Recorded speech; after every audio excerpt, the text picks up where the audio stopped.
khususnya penghuni neraka Allah Subhanahu wa Ta'ala.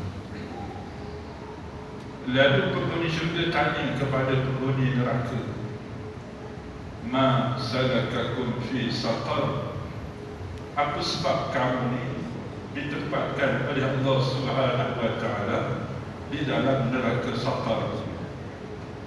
Sebahagian daripada nama neraka ialah neraka saqar. Di antara lain neraka jahim, di antara lain jahannam. Itu nama-nama neraka. Jadi ahli syurga tanya kepada penghuni neraka saqar, apa sebab kamu ni dimasukkan oleh Allah ke dalam neraka saqar? Bila sebut kum ini bermaksud ramai. Jadi kalau seorang, kalau dua orang, kumah, kalau kum ramai, melebihi daripada 3 orang ke atas. Lalu dijawab oleh penjenayah, sebab yang mereka borakkan tadi, yang mereka sembahkan tadi berkait dengan penjenayah. Lalu bila mana ditanya kepada penjenayah tersebut yang berada di dalam neraka Allah Subhanahu wa Ta'ala, maka bangkitlah penjenayah nombor 1 memberi jawapan di atas persoalan yang dikemukakan oleh penghuni syurga Allah Subhanahu wa Ta'ala. Mereka jawab, qalu lam naku minal musallin. Kami dulu waktu hidup kat dunia tidak termasuk daripada kalangan orang yang mengerjakan solat. Maknanya orang tak solat masuk neraka. Ini bukan kita tetapkan hukum. Hukum tu telah ditetapkan oleh Allah dan Rasulnya. Jadi bagi ahli ulama, ahli ilmu, mereka menyatakan hukum, menjelaskan hukum. Sebab terkadang berlaku kekeliruan di dalam masyarakat kita. Ahli ilmu ni, tok-tok guru, para ahli ulama ni, kerja mereka nak hukum. Sikit-sikit neraka, sikit-sikit berdosa, sikit-sikit haram. Dia kata nak hukum sahaja. Jadi salah faham tersebut perlu diperbetulkan.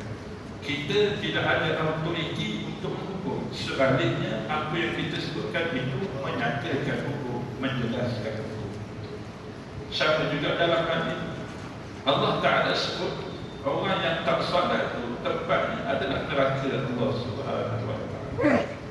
Waliyadu billahi dzalik. Kita mohon Allah Subhanahu wa Ta'ala agar kita tidak termasuk daripada kalangan orang yang tidak mengerjakan salat ataupun orang yang meninggalkan salat. Kemudian bagi orang yang melaksanakan salat juga ada harapan untuk dimasukkan ke dalam neraka Allah. Maknanya harapan ini bukan harapan yang baik. Kita mohon tidak termasuk daripada kalangan orang yang salat, tapi masuk juga dalam neraka Allah Subhanahu wa Ta'ala. Di dalam suratul Ma'mun, Allah Ta'ala sebutkan, a'udzu billahi minasyaitonir rajim, fawailun lil musallin. Celakalah bagi mereka al-musallin, orang yang mengerjakan solat. Dah solat dah. Yang tadi tak solat tentulah masuk dalam neraka Allah. Yang solat ni pun Allah Ta'ala sebut ada sebahagian daripada kalangan mereka yang dah solat ni masuk neraka Allah. Wailun ini disebutkan oleh Ibn Abbas radhiyallahu anhu. Wail itu ialah satu lembah ataupun satu wadi di dalam neraka Jahannam. Neraka Jahannam.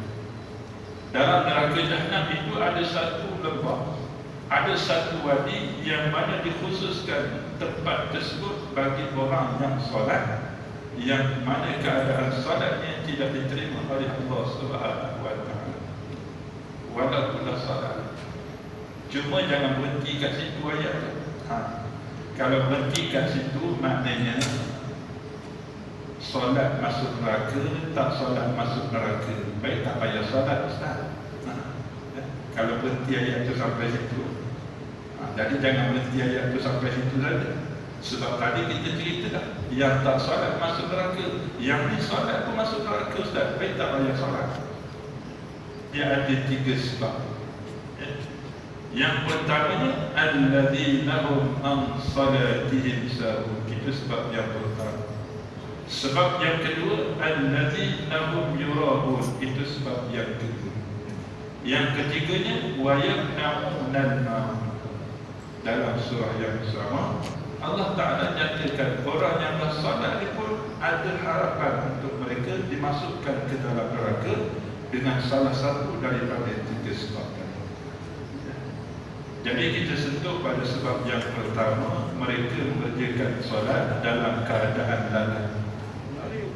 Lalai ini sebahagian daripadanya menafsirkan ayat ini, mereka yang dengan sengaja memperlewatkan melaksanakan salat, khususnya pada salat fardu, ataupun mereka yang sengaja mentaksirkan melaksanakan salat dah hujung-hujung waktu baru nak salat. Salat zuhur waktu bila? Pukul 4 petang, pukul 4 suku dah masuk asar dah. Lagi 3 lagi 5 minit nak masuk asar, baru kerjakan salat zuhur, mentaksirkan salat. Solat asar pukul 4 suku, dia kerjakan solat asar waktu bila? Pukul 7 petang, 7 malam, 7:03 minit dah masuk maghrib. Sengaja. Jadi di antara golongan alladzina hum an salatihim sahun, walaupun mereka dah mengerjakan solat tapi ditempatkan di dalam wail, satu lembah di dalam neraka jahanam. Na'udzubillah. Di antara sebab lain yang disebutkan juga, mereka yang mengerjakan salat ini tanpa ada ilmu. Salat tanpa ada ilmu. Tengok orang buat, dia pun buat. Dari sebab itu, bila mana kita nak masuk syurga Allah Subhanahu wa Ta'ala, di antara sebab membolehkan kita masuk syurga Allah Subhanahu wa Ta'ala yang utamanya dengan rahmat Allah. Itu paling utama, dengan rahmat Allah. Kemudian dengan asbab adanya amal. Nak masuk syurga ni mesti dibawa bersama dengan kita ni adanya amal. Amal itu ialah amal soleh, amal yang baik. Di antara amal soleh itu ialah solat kita. Banyak lagi lah amalan-amalan yang baik, cuma kita fokus pada solat tadi. Jadi nak dinamakan sebagai amal itu ataupun kerja itu sebagai kerja yang baik, mestilah dilaksanakan bertepatan dengan syariat Allah. Maknanya apa yang diperintahkan oleh Allah kena ikut. Di sana ada perintah Allah supaya melaksanakan solat. Banyak ayat dalam Al-Quran suruh kita melaksanakan solat. Termasuklah di dalam surah yang paling pendek di dalam Al-Quran Karim, iaitu Suratul Kawthar. Suratul Kawthar pada ayat yang kedua, A'udzu billahi minasyaitonir rajim, Fassalli li rabbika wanhar. Wahai Muhammad, laksanakanlah salat. Di sini perintah untuk melaksanakan salat. Perintah salat ni wajib. Bagaimana cara pelaksanaan salat tersebut? Nabi ajar kepada kita, sallu kama ra'aitumuni usalli. Bagaimana cara Nabi salat? Kita tak nampak Nabi salat. Kemudian di sana ada golongan yang diiktiraf pada Nabi sallallahu alaihi wasallam, yang kerja mereka ini menjadi kesinambungan kerja yang dilakukan oleh para nabi dan para rasul. Al-ulama warasatul anbiya, ahli ilmu ni pewaris para nabi. Jadi mereka jelaskan kepada kita bagaimana cara pelaksanaan salat tersebut. Sebab itu bila sebut ilmu ni wajib kita kena cari. Hak minggu lepas pun khutbah Jumaat, ilmu dan Islam. Ilmu dan Islam tidak dapat dipisahkan. Ilmu dan amal tidak dapat dipisahkan. Sebab itulah menjadi syarat utama amal kita itu dikira sebagai amal soleh. Dan tidak ada manfaat pada ilmu kalau tidak diamalkan. Dan tidak ada manfaat pada amal kalau dikerjakan tanpa ada ilmu. Maknanya bila mana kita berilmu, kena beramal. Bila mana kita nak beramal, pastikan adanya ilmu. Nak tak nak, suka tak suka, wajib pada kita untuk menuntut ilmu. Bila sebut berkait dengan salat ni pun banyak cabang yang perlu kita faham. Dalam kitab Matrah Al-Badrain yang saya bawa ni, daripada awal kitab sampai pertengahan cerita pasal solat saja. Daripada segi bersucinya, bahagian-bahagian najis ni macam mana, air yang bagaimana yang boleh kita jadikan sebagai air untuk berwudu. Itu banyak cabang. Kalau kata tak ada air, macam mana pula kita nak mensucikan diri kita dengan hadirnya tayammum. Jadi yang itu kena tahu belaka. Sebab itu sebahagian daripada syarat. Itu sebahagian daripada syarat. Berkait dengan salat ni, wajib kita ketahui syarat.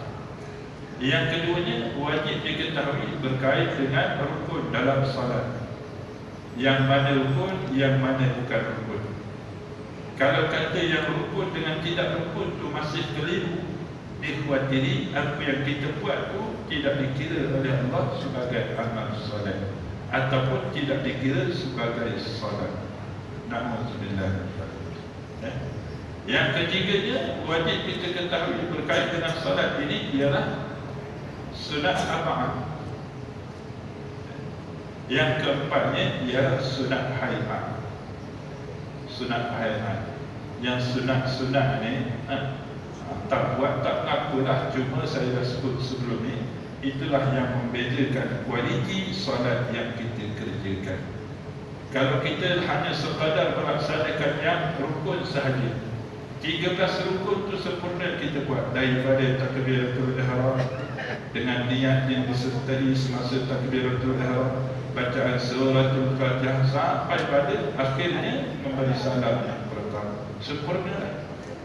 Kita tak baca doa iftitah, kita tak baca selepas baca suratul Fatihah, kita baca amin, tak baca amin, kemudian tak baca pula surah, kemudian kita rokok, bacaan dalam rokok kita tak baca i'tidal, kemudian kita tak baca doa, kemudian daripada bangkit i'tidal, salat sah. Cuma kualiti salat itu berbeza. Jadi itu membedakan. Bila mana kita melaksanakan salat itu berdasarkan kepada ilmu. Sebab itu Nabi perintahkan khususnya kepada kita sebagai ketua keluarga, termasuklah saya. Nabi ajar kepada kita, muru auladakum bis-salati bis-salat. Ajar, didik anak kamu supaya mendirikan salat ini, mengerjakan salat ini bermula seawal usia 7 tahun. Maknanya kita ni dah satu. Anak-anak ada satu, tekankan pada mereka, ajar mereka, perkenalkan mereka pelaksanaan salat. Alhamdulillah kita ada sekolah agama, ada sekolah agama. Jadi di sana dididik pada anak-anak kita pada peringkat awalnya. Kalau macam di sekolah rendah agama kasih tambahan, sekolah sesi pagi ada dididik solat Tuhan. Itu pendedahan pada mereka. Di rumah peranan kita pula membiasakan anak kita menjaga salat. Salat ini ialah hubungan kita dengan Allah Subhanahu wa taala. Dan diberi tempoh. Waqribuhum 'alaihim bi'ashrin. 7 tahun tak lekat salat, ajol. 8 tahun tak lekat lagi salat. Teruskan memberi pendedahan pada anak kita, ajar mereka kenal salat sebagai 9 tahun tak berapa kekal lagi salat. Salat 5 waktu tu, yang fardu tu, khususnya yang fardu. Sampai 10 tahun dah darjah 4. Maknanya 10 tahun ni darjah 4. Darjah 4 tak kekal lagi salat dia, tak konsisten lagi salat dia, maka diberi kebenaran untuk kita pukul dia. Pukul ni bukan mendera. Pukul dalam arti kata memberi adab supaya dia ni konsisten menjaga hubungan dengan Allah Subhanahu wa taala. Islam ajar kita sampai demikian keadaan. Cuma kita bila mana bersalah dengan apa yang Nabi sebut, yang kesan tak dapat dalam kehidupan. Nabi suruh daripada umur 7 tahun ajar anak solat. Kita terbalik. Anak 7 tahun ajar anak puasa dulu. Masalah. Kemudian bagi urutan pula pada anak kakak dah umur 7 tahun dah belajar satu. Kalau tak puasa, tahun ni ayah tak beli baju balik. Anak tu nak puasa juga. Tapi solat kita tak tekan. Anak masuk 8 tahun, kita tekan lagi pasal puasa. Solat kita abaikan. Sebab tu suka bila mana kita meninggalkan apa yang diperintahkan oleh Rasulullah dalam bab nak mendidik anak-anak. Kalau kita konsisten didik anak kita seperti mana yang disyaratkan oleh Nabi dalam bab salat, maka kesan dia untuk perintah yang lain dipermudahkan oleh Allah Subhanahu wa taala. Kalau anak kita daripada umur 7 tahun walaupun 2-3 waktu dia dah berjaya mendirikan salat, ataupun paling kurang 2 waktu dia mendirikan salat, naik umur 8 tahun dapat 3 waktu, naik umur 9 tahun dapat 4 waktu, 10 tahun kekal 5 waktu.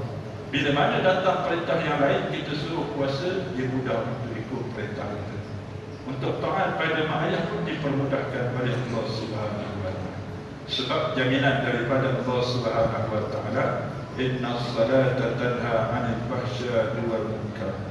Sesungguhnya kesan bagi orang yang mendirikan salat dengan sempurna, yang syarat-syarat kita sebutkan tadi, di antaranya dengan adanya ilmu melaksanakan salat tersebut, maka kesannya tanha 'anil fahsya'i wal munkar, akan menjadi pemelihara orang yang melaksanakan salat itu daripada melakukan perbuatan yang keji dan perbuatan yang dilarang oleh Allah Subhanahu wa taala.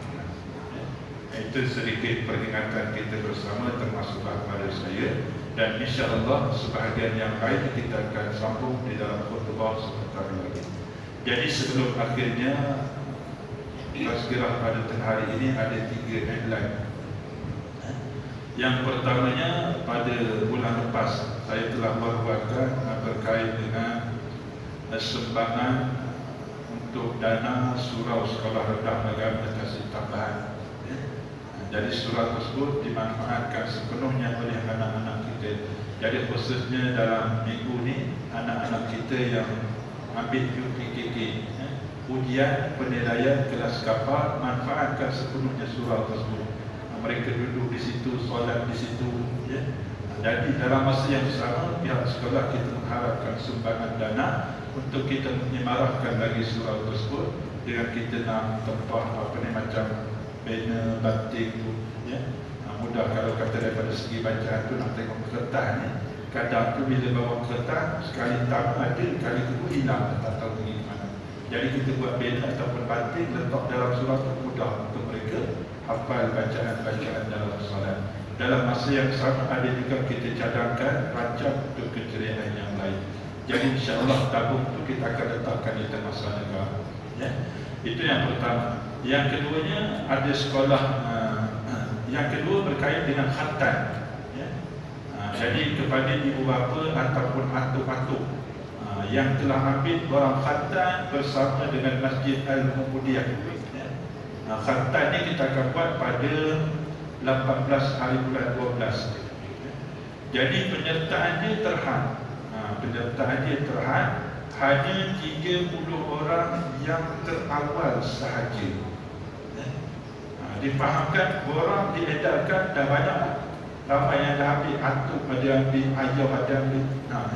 Borang tu dah banyak dah yang diambil. Cuma yang respon sehingga kini, sehingga hari ini baru 18 orang. Jadi kalau dah lewat nanti dah cukup 30, kita stop, tak terima, ya. Jadi minta kerjasama yang dah ambil borang tu, kalau nak masuk khatam bersama dengan anjuran Masjid Al-Muhammadiyah, boleh buat sedemikian secepat mungkin, ya. Sebab kita terhad 30 orang saja, dah masuk 31, minta maaf. Itu tuan-tuan kena deal sendirilah dengan pihak pengurusan masjid.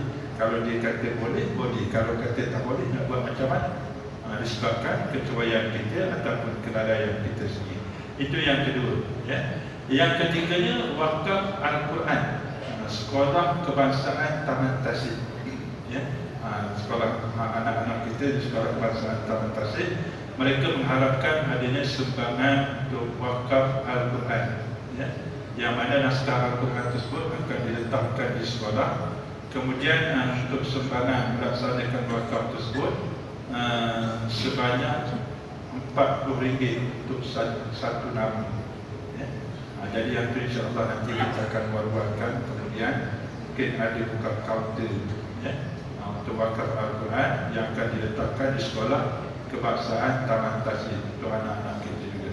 Mudah-mudahan bila mana mereka membaca ayat-ayat Allah Subhanahu Wa Taala, kenal akan ayat-ayat Allah Subhanahu Wa Taala, menjadi saham juga untuk kita.